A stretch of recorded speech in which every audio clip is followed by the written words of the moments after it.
Donc après le tracking, on va voir l'animate. L'animate, c'est un peu le couteau suisse de la vide. Ça sert à beaucoup de choses. Je vais reprendre le même plan.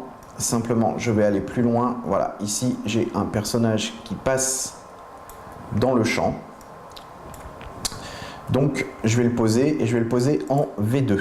On va voir pourquoi. À partir du moment où mon personnage passe dans le champ, c'est-à-dire qu'il vient recouvrir complètement l'image, ce qui m'intéresse, c'est la zone derrière ce personnage flou. Je vais coller en V1 un autre plan. Par exemple celui-ci. Voilà. Donc le but, c'est de coller un animate pour me faire un volet qui fait que ce personnage va faire disparaître mon image pour m'apporter l'image qui est en dessous. Donc, première astuce, on ajoute un add edit sur V2. Pourquoi? Parce qu'il n'y a aucun intérêt à créer un animate depuis le début qui va être éventuellement plus long à calculer, alors qu'il ne va être actif qu'à partir d'ici. On voit que là, voilà, mon animate est fini, donc je vais réduire aussi. Je vais venir chercher mon animate qui se trouve dans Key. C'est le premier qu'on trouve, Animate.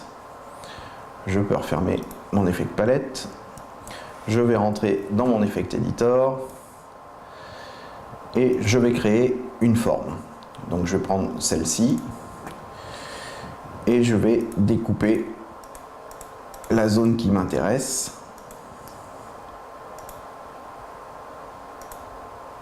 Alors c'est pas très grave si la découpe n'est pas bonne dès le départ. Donc ce qui se passe généralement, c'est que la zone que j'ai découpée, je me dis, évidemment c'est l'inverse que j'aurais voulu, c'est absolument pas problématique. Il suffit de cliquer ici sur Swap Source et on va inverser les deux petites choses. Maintenant, je vais lui rajouter du feathering pour éviter le contour trop net. Ici, je lui rajoute un point pour dire que là, je suis bien placé. Donc un keyframe. Je vais venir au début, mon keyframe ici, ça je vais pouvoir le sortir complètement du champ. Alors sachant que ici, voilà, je peux diminuer de façon à être sûr d'être correct. Ici, je vais revenir, je vais dire, bon, je veux que ce soit un peu plus large. Ici, on voit que j'ai 4 points, tout simplement parce que là, je peux déplacer ma forme. Maintenant, si je veux déplacer non pas ma forme mais mes points, je double-clique dedans et je retrouve tous mes points. Donc là, je peux les faire sortir clairement de façon à être sûr que je n'ai à aucun moment un peu d'image qui transparaîtra derrière. On va revenir ici. On voit que là, déjà, ça se passe moyennement. Donc, je rajoute un keyframe et je viens déplacer mes points, tout simplement.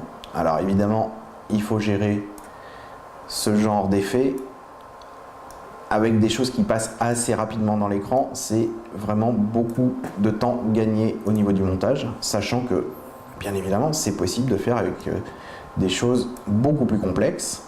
Mais voilà, sachant qu'on va les faire à la main un par un, quand c'est vraiment très complexe, ça peut prendre pas mal de temps.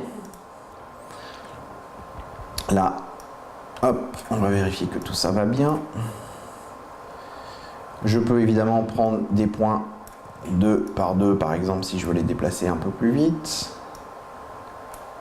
Et je peux, si ma forme est tout le temps identique, comme par exemple le passage d'une voiture, je déplacerai ma forme plus rapidement que point par point.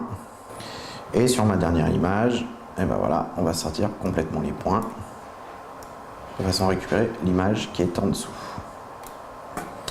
Voilà, hop, c'est fait de façon un peu rapide, mais ça nous donne ce que je voulais.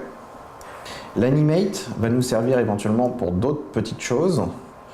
Si par exemple ici, je veux faire de la colorimétrie uniquement sur un endroit et pas un autre, je vais venir rappeler mon rush exactement à ce point-là. Je vais le recoller par-dessus. Voilà, donc là j'ai mis délibérément 2 fois la même image. Je vais ensuite venir chercher mon animate que je vais coller ici. Je vais le paramétrer pour lui donner une forme qui m'intéresse.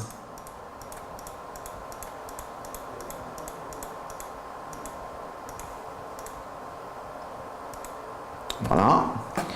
Je double-clique sur mon Animate et je vais venir maintenant lui coller un Color Effect de façon à n'intervenir que dans ma zone délimitée par l'Animate. Voilà, ici, voilà, je change la couleur que sur la partie qui m'intéresse. Évidemment, je peux toujours venir corriger mon Animate si mon Animate bouge. Je vais lui rajouter aussi mon Feathering de façon, voilà, à gommer mon contour trop net, comme à chaque fois. Donc voilà, l'Animate, vraiment, c'est ce que je disais, une espèce de couteau suisse. Je peux rajouter, je peux faire du picture-in-picture dans des formes différentes. Et je vais découper, par exemple, uniquement cette zone qui est un carré, qui pourrait être, par exemple, un écran dans le fond, une espèce d'écran télé. Hop, un petit swap source. Et dans mes carreaux, je peux très bien non seulement éventuellement gommer le flou, mais surtout lui donner quelque chose d'autre à voir dans ce carreau. Je peux rajouter un picture-in-picture sur mon fond pour lui dire que finalement, ce qui m'intéresse dans ce picture-in-picture, c'est plutôt une autre zone. Donc je peux l'agrandir et venir chercher une autre zone, il n'y a aucun problème, puisque l'Animate, lui, est collé au-dessus. Là, il faudrait que je lui rajoute en plus une zone de tracking, par exemple sur les yeux ici, et mon Animate suivrait sans aucun problème. Alors, le but de ça, c'est pas forcément de faire quelque chose de complètement fini, parce que par exemple en publicité, on va considérer que voilà, c'est pas suffisamment terminé pour être diffusé tel quel. En revanche, ça permet dans certains cas de maqueter au maximum, que ce soit en publicité ou en fiction, pour qu'ensuite ça parte sur des vraies stations d'effets spéciaux, que ce soit les Flames ou After Effects ou des choses comme ça, pour améliorer un rendu qui n'est pas suffisant. Mais ça permet très vite au moins de maqueter tout ce qu'on a besoin de voir pour des visionnages et valider éventuellement différentes choses. Donc que ce soit les Animate ou que ce soit les incrustes, voilà, tout est possible à faire sur Avid sans aucun problème, au moins au stade de maquette et bien souvent un peu plus que ça.